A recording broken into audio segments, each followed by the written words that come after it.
I dream of indie. Hey there, Indie Warriors. Tangwystle here with a new review for you all.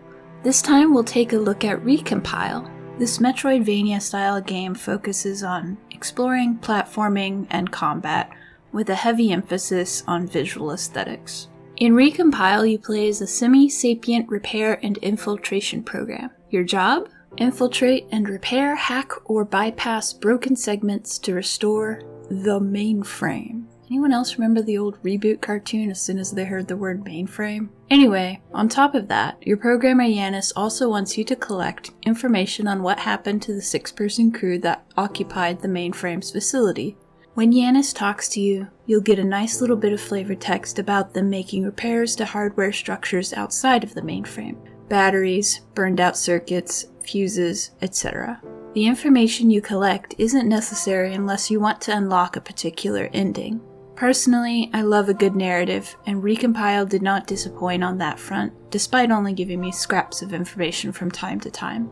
Without spoiling anything beyond the intro level, the mainframe you're navigating was once the AI network for the International Interstellar something Space Colonization Program. It was a long acronym and I've forgotten the name. The project was severely understaffed, and you'll learn about the 6 crew members and their stories as you explore further and collect data scraps. All that, however, was over 100 years ago. I haven't found out why yet, but the team that created you is intent on repairing the facility and finding out what happened. Why? Even after 8 hours of play, I have no clue. Maybe they're scrappers, archaeologists, part of the group that originally initiated the project. I don't know, and it kinda bugs me. Whatever they are, they don't have a lot to say to you. They also don't help you much. I guess they are busy. But heck, they couldn't even get you installed into the mainframe directly. Your tutorial level is bypassing the first area to gain access to Central Exchange. You'll unlock a base weapon and a single jump ability as part of the tutorial. Controls are pretty simple. WASD for movement, spacebar for jumping. I did unlock a few other things. R lets you open up a recompile menu for hacking, reviewing information you've previously collected, viewing your upgrades, and looking at a very, very unhelpful map. Seriously, the map is pretty much useless in this game, and I found it really frustrating. Oh yeah, and there's no fast travel, so you will spend a lot of time walking back and forth trying to hunt down an upgrade node or just looking for the path forward. Or if you're like me and fall a lot, you'll be looking for a path back up to where you started. I found myself frequently frustrated with this backtracking and wishing longingly for some kind of compass, or at least a 3-dimensional map. Doesn't even update when you collect an upgrade, which has made figuring out which upgrades I'm missing nightmarish enough I'm contemplating starting a fresh file so I can make notes myself. Fans of Metroidvanias are probably side-eyeing me a little at this point, and I do want to be as fair and objective about reviews as possible. It's part of the I Dream of Indie ethos. That said, I tend to have these complaints about any Metroidvania-style game. It's the main reason I don't play them very often. Griping aside,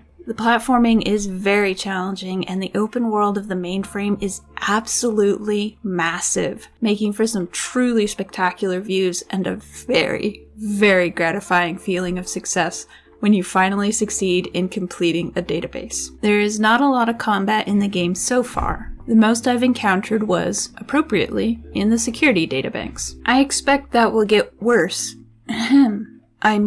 More challenging as I get further into the game. Mostly though, the gameplay centers around the platforming and exploration aspects, and it is actually a very forgiving game, so if you're not a fan of Metroidvanias, you might want to go ahead and give Recompile a try anyways. When you fall, you'll lose a chunk of health, about 10%, and get returned to a nearby area. Note, it does not return you to the last point of ground you stood on, so some sections did get very frustrating for me as I tried again and again to complete a complex series of jumps successfully. The more bitter the challenge, the sweeter the victory, usually anyways. Visually, the game is simple, but incredibly stylistic. When I first saw the trailer, I immediately thought of Tron, the original from the 80s. And while there is a bit of that, the game very much has its own unique flavor. It's frequently very dark, with your program acting as its own small light source. As you explore, some sections will be fragmented into glitchy looking patches. Note, Enemies can see you through these, and you can shoot through them, but you'll probably get ambushed once in a while. At least I always do. Not a whole lot else to say about the graphics, really. The data scraps have a super retro computer look to them, hailing back to the old days of the big boxy green screen monitors. Each zone does have its own color palette, like the hex zone was lots of neon greens, and the security zone had a lot of red. Music varies throughout the game. Some levels had a mellow synth sound, another had a lovely piano, and one or two were just very quiet. Music really doesn't play a big part in this game, but I never really felt the lack of it either, except on the quietest of levels. Final thoughts. It definitely hasn't converted me to the Metroidvania genre, but I do intend to eventually beat it. I'll probably have to wait for some guides to come out though. There's a few things I wish they had built options in for, like a compass, or at least a decent map for navigating. I'd have been absolutely delighted with one that was fragmented and filled in as I explored even. That and a fast travel method. Maybe they'll patch it in the future or someone will put out a mod. Even if they don't, I'd still highly recommend this game for fans of the genre, as well as for folks who enjoy a rich, albeit infrequent narrative, or just this 80s-ish inspired computer aesthetic.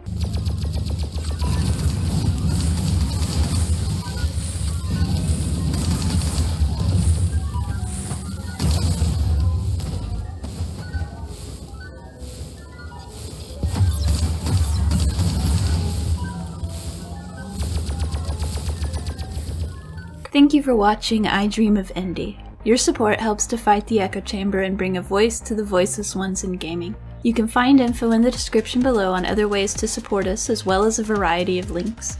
If you want to catch future episodes, don't forget to subscribe to the channel, and as always, we have a special thank you to the following indie warriors: Mitchell Hall, Bunny, Kevalo, Bill Takaz, Christian Cruz, Strict9, Chris Jackson, Nathan Moore, Peach, Adriana Amato, CJR, Falco Lombardi, C-Coil, Skeptism, Jen Rose, Jesse, CPM, Julian Kolbus, and JRS the 8th.